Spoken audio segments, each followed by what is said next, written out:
think anyone in this country wants to see our first responders laid off, but many conservatives are taking issue with the fact that you're threatening to cut funding for them while giving $75 million in aid to undocumented immigrants. What would you say to your critics? Well, at the end of the day, no one's threatening anybody. The reality of budgets, as a former mayor, I know this intimately, not just as a governor of a state as large as ours. 70+ % of local county and city budgets are payroll. And at the end of the day, you're going to have to make tough decisions when you're dealing with historic budget deficits. The state of California, you're right, recognizes that we have 2 million people that we deemed essential in this state, that were the front lines of taking care of the most vulnerable Californians, our food workers, our farm workers, the folks that were out there on the front lines making sure that our essential needs were met. They were not supported in any way, shape, or form through the CARES Act. And their families, particularly mixed status families, are being torn asunder because of the economic conditions. And we wanted to do a little bit to help support them, $75 million on a $200+ billion budget. I'll defend that as the right thing to do. We also got philanthropy to support that effort with an additional $50 million. And we did that because these are members of our community. You deal with the cards that are dealt. You deal with reality.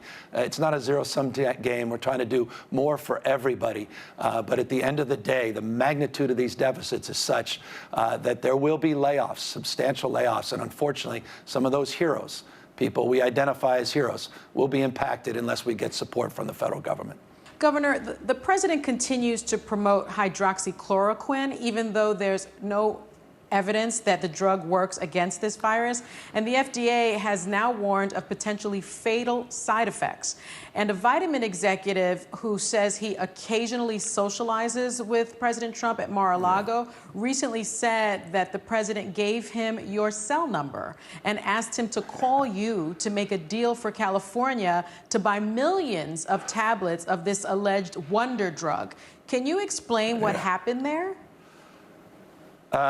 That's been accurately reported. I got a call, unknown call, and answered it.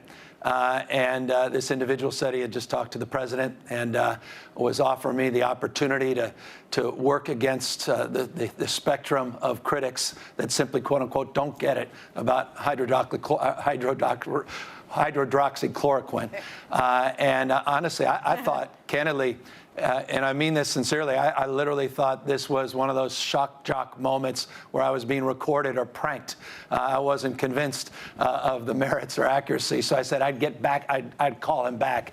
Never had that opportunity. Always wondered who he was, and then I read in the newspaper, Washington Post, I think, reported this, that actually was a real person that really made that call and was offering, quote unquote, that support. Crazy. So you're gearing up for what looks to be a rough, really rough wildfire season again during this pandemic as well.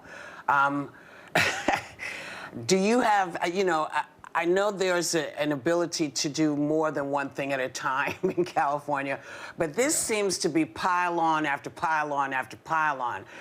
Are you guys set for this, or are you looking also again to the federal government for some more help with the upcoming fire season? Well, we're going to do our best. We've never been more prepared. I don't just say that because I'm paid to say that. I really believe that in my core.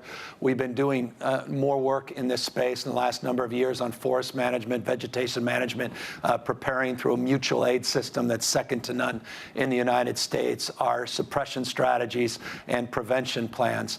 So I think we are ready. But again, the hots are getting hotter, the dries are getting drier, the wets are getting wetter.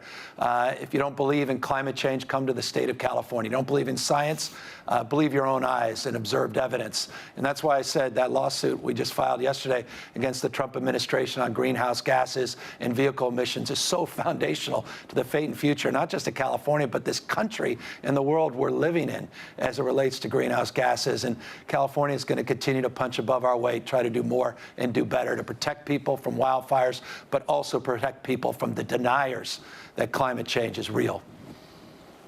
Governor, the California State University system, which is the biggest in the nation, has already canceled all in-person classes for the fall semester, but you've said you expect kids to be able to go back to school this fall. What exactly will that look like, and how can you guarantee that students will be safe? Yeah, we have to guarantee that they're safe or we won't go forward. We're doing it in a very methodical way, working, planning right now with over 1,000 school districts in the nation's largest school system, the state of California. Localism's determinative. It's a bottom-up process to look at cohorts, to look at changing PE, cafeteria settings, deep sanitation, to protect our caregivers, our teachers, our janitors, those critical employees, bus drivers, at the same time we're taking care of our kids. Look, this is foundational for families. I've got 4 young kids, and I recognize deeply that the education that they got with the stay-at-home order was inadequate to the task, and we had all the tools of technology to help advance that. But at the end of the day, we have to deal with learning loss, and we have to make sure that our kids get back in a safe manner. And that includes, by the way, our higher education system. I'm confident you're going to see more of a hybrid, not just a virtual framework at the UC system and our California state system as we move into the fall as well.